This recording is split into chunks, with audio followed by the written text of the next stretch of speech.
You know, I'm gonna start another video.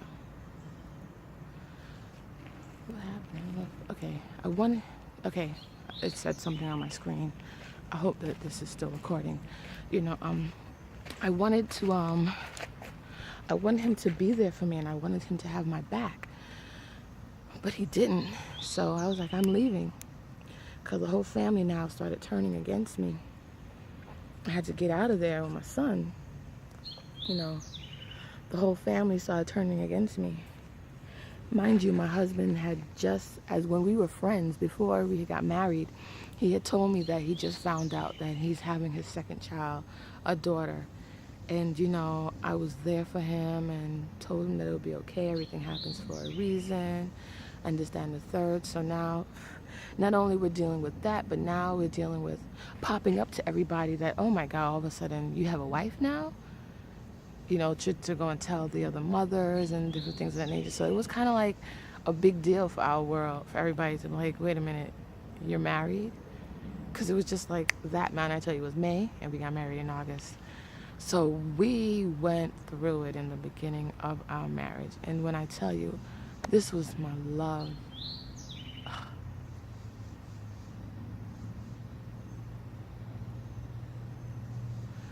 Whew. We finally were together. And now we're dealing with lots of obstacles. Lots and lots of obstacles. So me, I always knew, I was like, you know what? The devil's fighting against us. We're supposed to be together. We're a powerful couple. So this is why we're going through it. There's a turmoil. I left. I went to Florida. I was telling him, you know, that I'm going to leave this relationship, but you're going to pay and you're going to take care of me and, you know, all of that, you know. And then he's like, no, he wanted us to work it out, blah, blah, blah. You know, he just started doing some things. He was supposed to come with me to Florida to my father's surprise birthday party. He backed out. You know, I was just starting to see a certain side of him that, you know, wait a minute, when it came to your mom and the things that she wanted, you showed me in so many ways that you weren't going to be there for me, but you were going to be there for your mom. And I started to realize the power that she had over my husband. And, you know, but again, I was devout. In my heart, God said no to divorce, and I wasn't going to get a divorce. We were going to work it out. I was going to pray through this. We were going to work it out. So I came back. I was pregnant. So, you know, I came back, and we got our own place. Started living together. And then I find out that his son is coming to live with us. Okay, cool. You know, I was like, this is cool. You know, I have a 6-year-old. They're 6. They're the same age. At least they have company. I was pregnant, you know, so I was just loving the whole playing house thing. You know, I'm married, I get to cook for my husband. I truly, truly, truly loved this.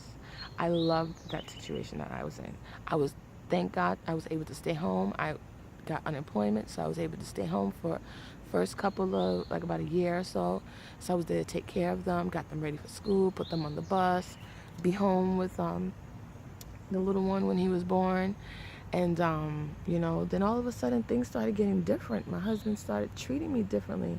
He kept telling me that I don't like his son and I don't love his son. And I couldn't understand where that came from, because mind you, I didn't even tell you that my son's father, the first one, my son was the fourth son out of his relationship. So my son was the fourth. So he had other children. So I was always used to other kids being around. I've never had the honor to be someone, to bring forth someone's first child. So I didn't understand that this was not me. Like, no, I don't even do that. You know, my cousin that I was with, she decided that she was gonna mess around with the guy that I was talking with from jail and sneak around behind my back, and she ended up pregnant with him. And I didn't hate her. I just could never find it in my heart to hate someone or to hold a grudge. It was just never that serious for me. So I couldn't understand where he was coming from with this. So now I'm like, I would say things, you know, like, I just want to do this. I want to do any little thing that I would say now. It seemed like I was going against what he wanted. I was now being blamed for something that It wasn't true. It just wasn't true the way he tried to put it. And it became horrible. It became bad, because it was just too much for someone to put again, here I go, someone just trying to put a dogma over my life and label me. And I'm here, I'm trying to be a good girl. Like, why can't I just be a good girl? And people see that and see my heart, because my heart was, I would say, so pure and so innocent. I just was like a little young girl. That is how I felt. Just inside and just caught up in this whole situation. And inside my head, life is just going on. It's just happening. And I'm like, what's going on?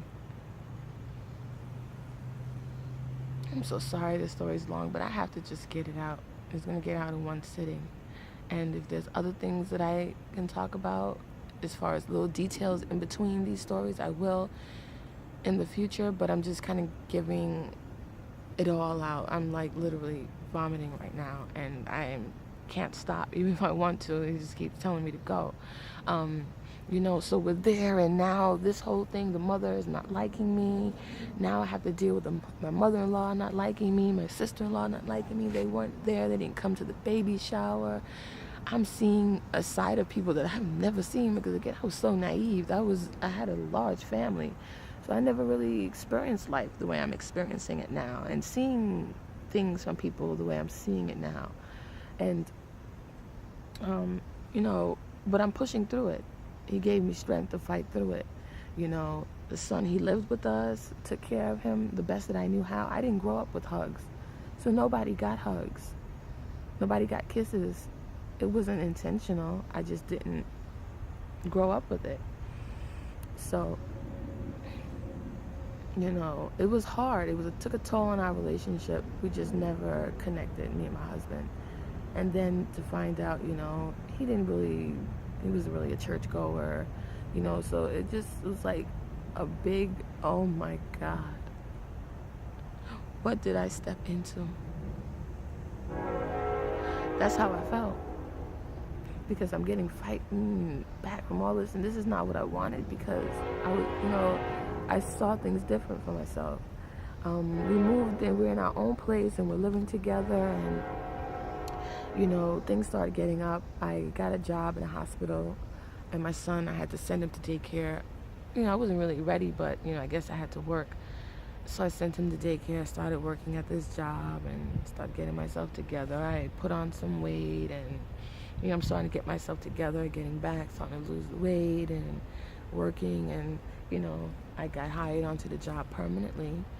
Now my husband got a job through my uncle at a major electric company in New York, which was Con Edison, and I was working at the hospital. We was insured.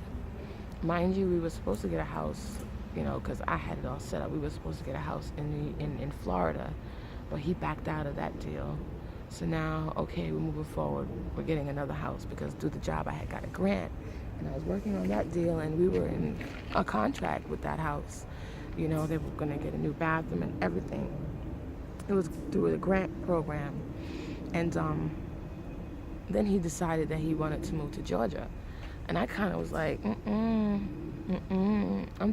tired of moving around. We got a good thing going. We're double insured. We're bringing in like $90,000 a year between the both of us. Still struggling in a one-bedroom apartment with 3 kids. And, I didn't want that. No. We got stability now. What are you talking about? But then I felt something inside of me like, follow him. Follow him. So I went and I convinced myself that, what, God's going to take care of us. I don't need this job as a net. He's going to take care of us. When we get there, he'll take care of us. Everything's going to be all right. And I held faith to that. So we packed up and left. Everybody thought we were crazy. And we packed up and left New York. And I said, what, this might have been what we needed, to step away and kind of be to ourselves, just to get to know each other. Because we just got married like that. Fight happened. Son came to live with us. Boom, boom, boom, within a year. And we never got to do a honeymoon, any of that stuff. So, we packed up, got ourselves ready. We moved to Georgia. I moved first. He stayed in New York at Con Edison because the plan was that he was going to work and I'd come here and kind of get things set up. Found out that I was pregnant. So in the midst of our plans, but I was keeping him, and came to Georgia. So he was there primarily taking care of us while I was in Georgia. I had to get a place together, find a place, because I was very good with money, saving and putting it away, and when I plan, I guess I've learned that I have an administrative spirit. So I had money set aside, and we moved. I went down, found a place, stayed with my sister-in-law, and just wasn't a situation that I was comfortable in. I wanted to hurry up to get my own. And a realtor had told me, well, I have this guy that's renting this house, and he's fixing it up. You can come and you're willing to take a look at it. It's like 5 minutes away from your sister-in-law, because I didn't want to go far from anybody because I was pregnant. I was in a place I didn't know anybody. So I went, I checked it out, and of course, coming from New York in a small apartment, I was like, I want it, I'm taking it. And this happened to be in a small county in Georgia. And after a while, we got approved for the place with my husband being in New York. And you wouldn't believe what my address was. It was 111 Lovejoy Circle. I knew that was him letting me know, I'm guiding you every step of the way. Don't worry about it. So we're here, and my husband's like, he didn't want to leave yet, but I'm like, you gotta come. I can't be here by myself without the baby and the kids, and I need you to be here. I miss you. Da da da. So he left and he came, because my husband, he'll do anything for me. I'm starting to realize. He left and he came. That night that he made it to Georgia, my son was born 4 hours. I mean, he drove here, and within 4 hours of him driving here, my son was born with 4 hours to spare for the new year. And he was born, and so we're there and we're living. My husband got a job, and then we come to find out that job wasn't working out what we thought it was. So now we're like in a crisis. Oh my goodness. We were paying our rent on time with this landlord. Everything was good, and all of a sudden now we can't pay the rent. Now we're selling jewelry to try to pay the rent and stuff, and I couldn't work because, I had the child, and, I have credit cards that I ran up. I actually was good. I had excellent credit. But what happened is, with me not working, I wasn't able to continue to make the payments as I was, So that put me into a situation now. I'm feeling out of control, and Shelly doesn't like that. I don't like that. I'm always on top of everything. I'm in control of everything. So now I'm like, everything is starting to fall, and I kept hearing the Spirit tell me, like, He's humbling you. Just trust the process. He's humbling you. This is all for a reason. So, I let it happen, filed for bankruptcy, but this was after my husband lost his job. And the landlord came to us and was like, I know you guys are good people. You were here, and, you just moved here, and, I know what happened with the job and everything of that nature, but I can't have, a place and not get paid for it, and we understood. And it was such a blessing, this man. Oh, I swear. If I could, we both said it, that if we was able to bless him, that we would. Because that could have really damaged us. Coming out here into a new place and having an eviction on our name. He said he wasn't going to do it. Just gave us 30 days to leave.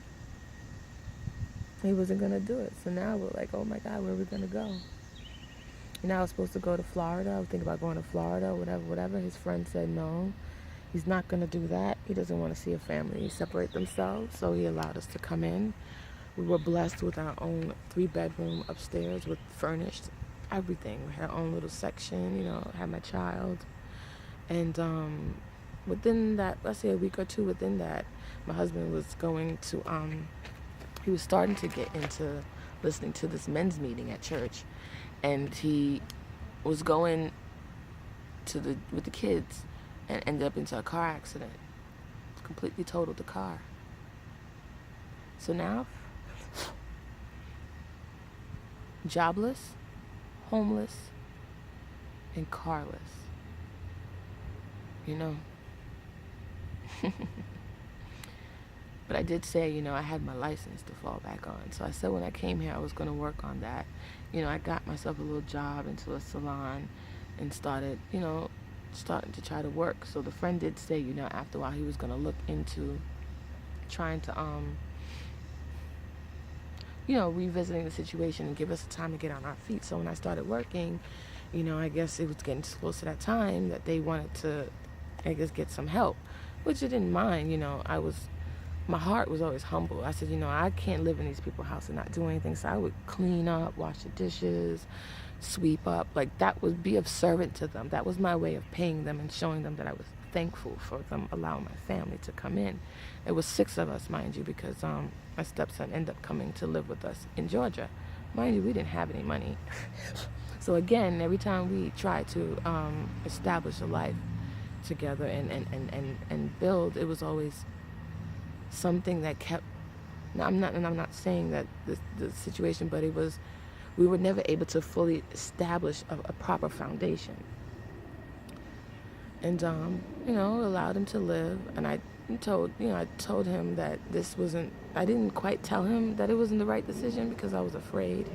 I started to lose my voice in this relationship because now it's like everybody's fighting against me, and it's like I can't win for nothing. If I say anything, if I do anything, I'm gonna just mess it up. And this is what I'm starting to see. So now I'm starting to lose my voice and not say anything again. And I let it happen. But I knew the Spirit let me know everything about what was going on and the situation. But I was not gonna tolerate disrespect.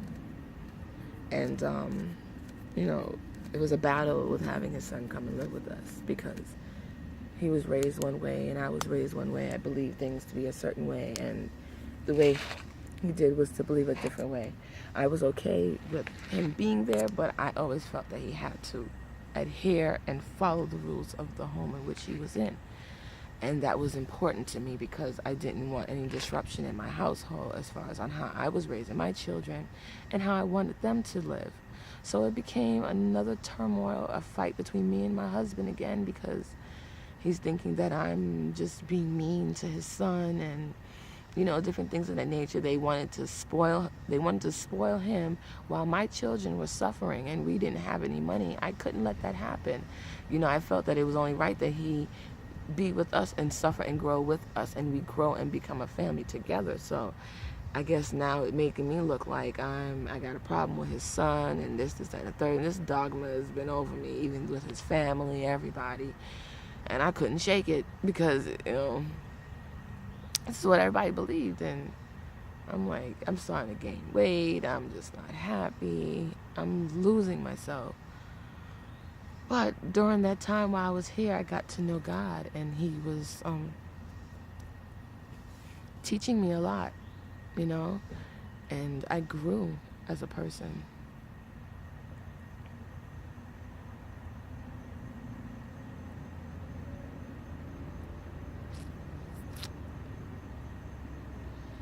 I'm going to stop.